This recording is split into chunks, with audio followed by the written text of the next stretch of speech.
Hello అండి. Autism కానీ ADHD ఉన్న పిల్లలకు కామన్గా మనం టాయిలెట్ ట్రైనింగ్ అనేది ఎలా ఇవ్వాలి అనేది ప్రాపర్గా మనకి తెలియదు. సో టాయిలెట్ ట్రైనింగ్ ఎలా ఇవ్వాలి అనేది ఇంట్లో ఈరోజు నేను మీకు చెప్తాను. సో ఫస్ట్ పిల్లాడికి పేరు ఇంట్లో డైపర్ వేస్తూ ఉంటే కనుక డైపర్ని అయితే వేయొద్దు. డైపర్ని అయితే ఫస్ట్ ఆఫ్ ఆల్ తీసేసేయండి. తీసేసి మార్నింగ్ ఏదైనా ఒక టైంతో స్టార్ట్ చేసుకోండి. మీరు స్టార్ట్ చేసుకొని మార్నింగ్ అరౌండ్ 9కి అలా స్టార్ట్ చేసుకొని 9 నుంచి స్టార్ట్ చేసి 9కి ఒకసారి మీరు బాబుని టాయిలెట్కి తీసుకొని వెళ్ళండి. మళ్ళీ 9:30కి తీసుకొని వెళ్ళండి. తర్వాత 10 o'clockకి తీసుకెళ్ళండి. అలా ప్రతి హాఫ్ అన్ అవర్కి ఒకసారి బాబుని టాయిలెట్కి తీసుకొని వెళ్తూ ఉండండి. మీరు తీసుకువెళ్ళిన ప్రతిసారి బాబు టాయిలెట్ చేస్తాడనేది ఏమి ఉండదు. మీరైతే ప్రతి హాఫ్ అన్ అవర్కి ఒకసారి తీసుకొని వెళ్తున్నప్పుడు బాబుకి చెప్పండి, మీరు నాన్న గో టు టాయిలెట్ అని మీరు ఇలా ఫింగర్ చూపిస్తూ చెప్పండి. గో టు టాయిలెట్ అనే కమాండ్ ఇవ్వండి. టాయిలెట్లోకి తీసుకొని వెళ్ళిన తర్వాత డూ టాయిలెట్ చెయ్యి అని చెప్పి కమాండ్ ఇవ్వండి. టాయిలెట్కి తీసుకొని వెళ్తున్నప్పుడు కూడా గో టు టాయిలెట్ అని, నాన్న టాయిలెట్కి వెళ్తావా అని అడిగి తీసుకొని వెళ్ళండి. అలా ప్రతి అరగంటకు ఒకసారి మీరు బాబుని టాయిలెట్కి తీసుకొని వెళ్ళిన తర్వాత బాబుకి ఒక హాఫ్ డే తీసుకొని వెళ్ళిన తర్వాత ఒక చిన్న ఫీల్ అనేది క్రియేట్ అవుతుంది. ఓకే, నన్ను ప్రతిసారి ఇక్కడికి తీసుకొని వస్తున్నారు కాబట్టి నేను ఇక్కడ టాయిలెట్ చేయాలి అనేది అట్లీస్ట్ ఒక 1 or 2 daysకి 3 daysకి ఏదో ఒక టైంలో అయితే టాయిలెట్ చేయడం జరుగుతుంది.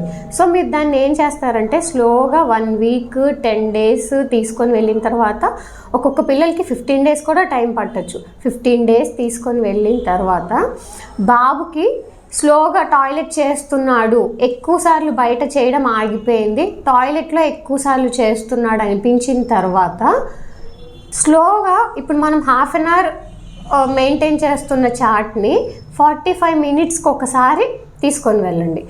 మీరు ఇలా హాఫ్ అన్ అవర్కి ఒకసారి తీసుకెళ్తున్నప్పుడైనా 45 minutesకి తీసుకొని వెళ్తున్నప్పుడైనా మనం ఒక చార్ట్ని మెయింటైన్ చేసుకోవాలి. సో నేను మీకు ఇక్కడ ఈ చార్ట్ని చూపిస్తాను ఎలా మెయింటైన్ చేసుకోవాలి అనేది. మీరు ఆ చార్ట్ని ఫాలో అవ్వచ్చు.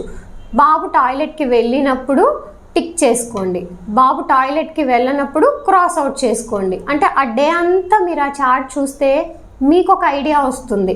బాబు ఎన్నిసార్లు వాష్రూమ్లో టాయిలెట్ చేశాడు, బాబు బయట ఎన్నిసార్లు టాయిలెట్ చేశాడు, ఇంట్లో ఎన్నిసార్లు టాయిలెట్ చేశాడు అనే దాని మీద మీకు ఒక ఐడియా వస్తుంది. సో హాఫ్ అన్ అవర్ని స్లోగా 45 minutesకి తీసుకొని వెళ్ళారు. 45 minutesలో కూడా ఎక్కువసార్లు వాష్రూమ్లో చేస్తున్నాడు అనిపించిన తర్వాత దాన్ని స్లోగా మనం ఒక 1 hourకి తీసుకొని వెళ్ళచ్చు. ఇప్పుడు half an hour 45 minutes 1 hour మనం టైం ఇంక్రీజ్ చేసుకుంటూ వెళ్ళాము. ఈ టైం పీరియడ్లో 1 month 2 months టైం పడుతుంది. ఈ టైం పీరియడ్లో బాబుకి ఓన్గా సెన్స్ అవుతుంది. టాయిలెట్ వస్తే నేను టాయిలెట్లోకి వెళ్ళి చేయాలి అనే ఫీల్ అనేది బాబుకి ఓన్గా సెన్స్ అవుతుంది. ఈ సెన్స్ అయిన టైంలో బాబు టాయిలెట్ వచ్చినప్పుడు మీరు అబ్జర్వ్ చేస్తే ఏదో ఒక టైంలో లేచి ఫాస్ట్గా పరిగెత్తుకుంటూ వెళ్ళి టాయిలెట్ డోర్ ఓపెన్ అన్నా చేసుకుంటాడు, లేకపోతే టాయిలెట్ని గెస్చర్ ప్రాంప్ట్తో అన్నా చూపిస్తాడు మీకు, లేకపోతే మిమ్మల్ని చేయి పట్టుకొని లాక్కొని వెళ్ళడమో ఏదో ఒకటి చేస్తాడు. ఈ మూడిట్లో ఏది చేసినా కూడా బాబు తనకి టాయిలెట్ వస్తుంది అనే ఫీల్, తనకి ఆ సెన్స్ అనేది ఫీల్ అయినట్టు. సో అప్పుడు బాబుకి ఇంకా టాయిలెట్ వాష్రూమ్లో చెయ్యాలి అనేది అర్థమైంది కాబట్టి మనం దీన్ని ఇంకొన్ని డేస్ ఎక్స్టెండ్ చేసుకుంటే సరిపోతుంది. ఆ నెక్స్ట్ నుంచి బాబు ఎప్పుడైతే టాయిలెట్ వస్తుందో ఇమీడియట్గా వెళ్ళి వాష్రూమ్లో చేయడం కానీ లేదా మిమ్మల్ని తీసుకొని వెళ్ళడం కానీ ఏదో ఒకటి జరుగుతుంది.